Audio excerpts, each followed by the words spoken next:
Hola, it's Eloise at Southern Horizon Nursery. Happy, today's Wednesday. So I started recording a video because I'm going to be transplanting this Ficus Gensing bonsai into a shallow dish container. And I wanted to show you guys how to trim it to keep it in the bonsai shape on top. I already did one, but the other video didn't take. So I'm just going to trim it real quick and I'm going to show you. And for this I need glasses. So here is the dish I'm going to put it in. It's a shallow dish with a really big drain hole. And I'm going to show you how I take care of that. Okay, so it is called a bonsai because of the shape. It's actually one of the easiest plants to shape. The proper name is Ficus microcarpa. Yes. Tropical plant. It's also known as a Chinese banyan tree. They're really good air purifiers. Cannot leave them outside over winter though. They do not take the cold. They prefer humid temperatures. They're very tropical. 60 degrees. Keep them on a patio. I would say on the east side of your house. If it's going to be on the south side of your house, I would honestly keep it as close to the door as possible so it doesn't get too much sun. Okay, so the more you cut this, the thicker it's going to get over time. There's really no rhyme or reason to it. Like I said, this is one of the best plants to bonsai with because of the aerial roots and trunk that it has. Eventually these roots will make their way into the soil and it will stabilize itself. But I prefer the shape of this one to go in that pot, so I'm going to show you how to do that. Now, if you do have allergies, skin allergies, I would suggest using gloves because it does milk when you cut it and it can irritate your skin. I'm not worried about it. You guys know how I do things around here. Now, did I mention it's an air purifier, so it's really good to keep indoors? And I'm just going to wipe my fingers because that sap is really sticky. Kind of like a euphorbia. So, for this, we're going to use, it's a planting mix that I sell here. And we're going to put in some biotone starter fertilizer from Espoma. Excuse the bag. This was collateral damage from the mice last year. But to address this big drain hole, so that way we don't lose soil, too much soil, I'm going to take, this is an organza mesh bag from the Dollar Tree. I'm going to cut this off.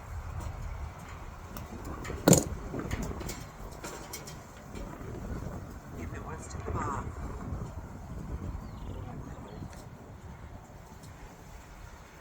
Take off the knot.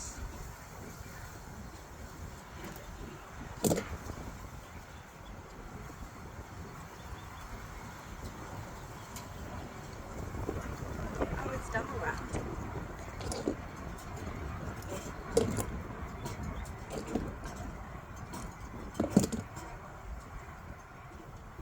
Alright, there we go. And I'm going to place it at the bottom. Then I'm going to fill it with dirt. I have a pot right here. Because I did not give myself a very big space. Don't know what I was thinking. You always want to start with soil.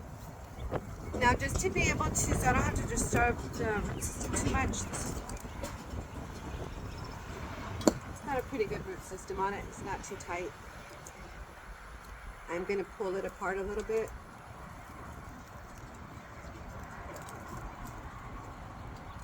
Just to kind of break up that root memory. Not to disturb it too much.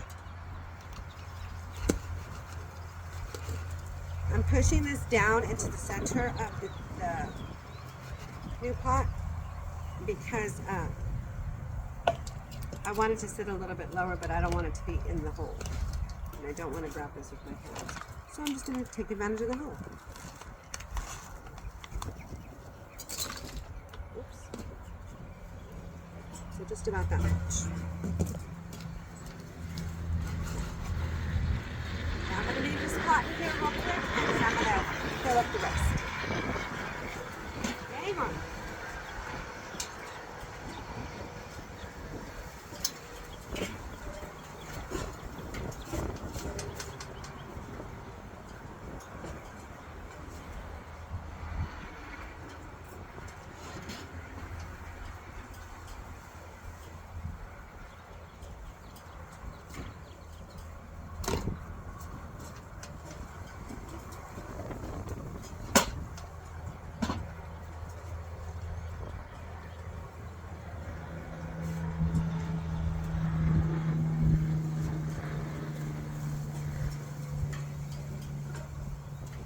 Okay, so this is what it looks like right now.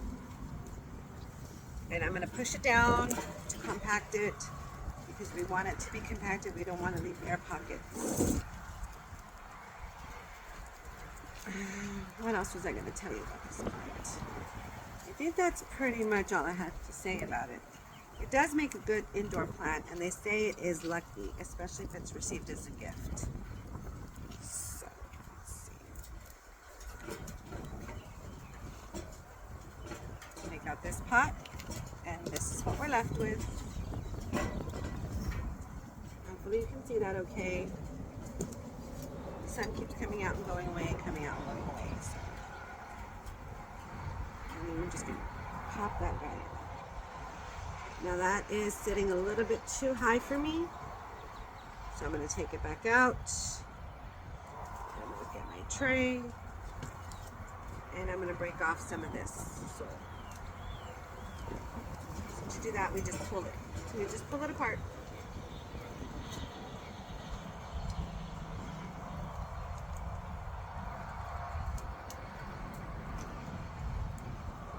I don't want it to sit that high in the pot.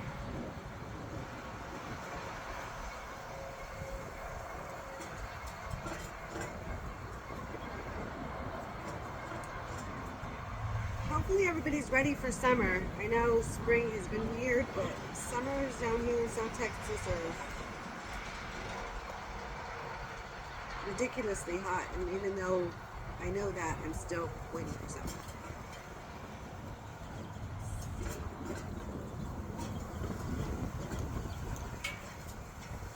That should be good. I'm trying not to make this video long.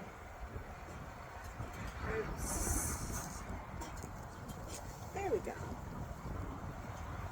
It does sit a little bit higher than the soil I put, but I still have to fill it up. So, and I'm gonna hopefully use these rocks, decorative rocks. You can use whatever you want. You can use a smaller size. You can use that size. You can use sphagnum moss or peat moss or vermiculite or whatever it is that you want. Hang on.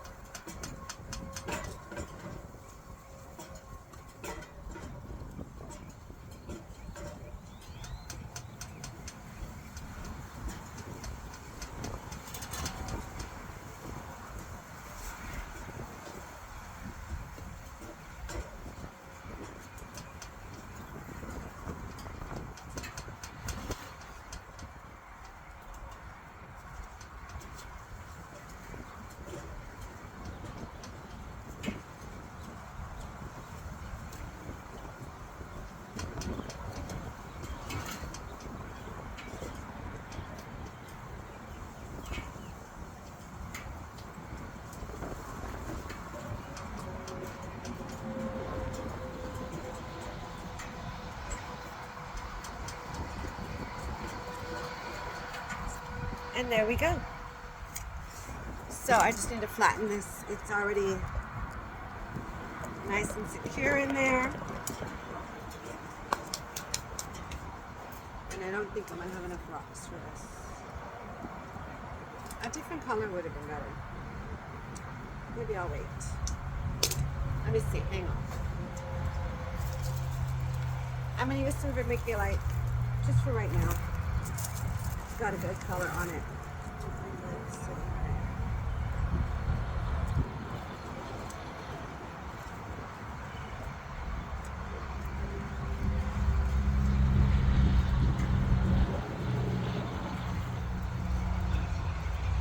You want to leave yourself a little bit of a lip so when you water it doesn't pour out. Perfect.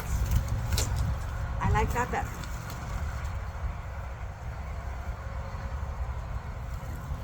And I like the coloring on the vermiculite. I don't know if you can see it. Vermiculite also helps to keep your soil from getting mold or fungus. It's really good when you're doing seedlings. And of course it helps retain water. These trees, if you plant them in colder temperatures or colder climates, can get up to 100 feet tall. In a pot, however, they're only going to get a bit as big as their surroundings, but you just keep cutting the top. And like I said, that's going to make the trunk thicker. So kind of like your desert rose or adeniums.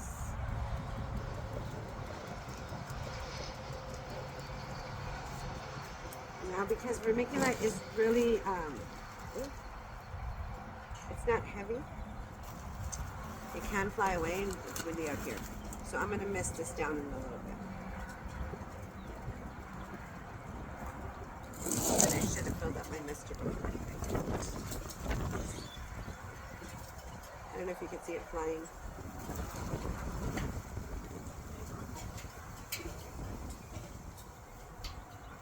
I'm going to show y'all in a second. I'm almost done. And I'm trying to keep this video short.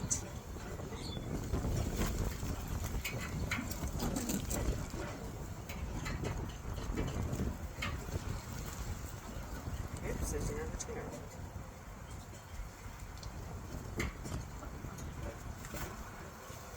Okay.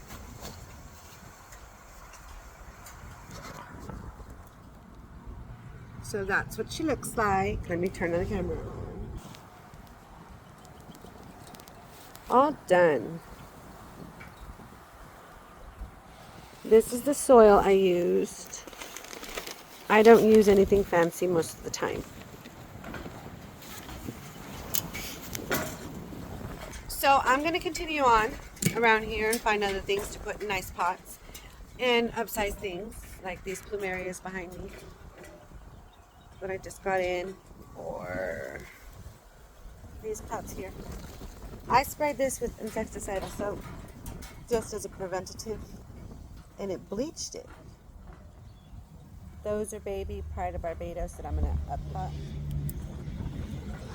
Over there I separated some agapanthus and I up-potted some chives. Okay, y'all have a great day. Stay safe, be kind, and happy planting.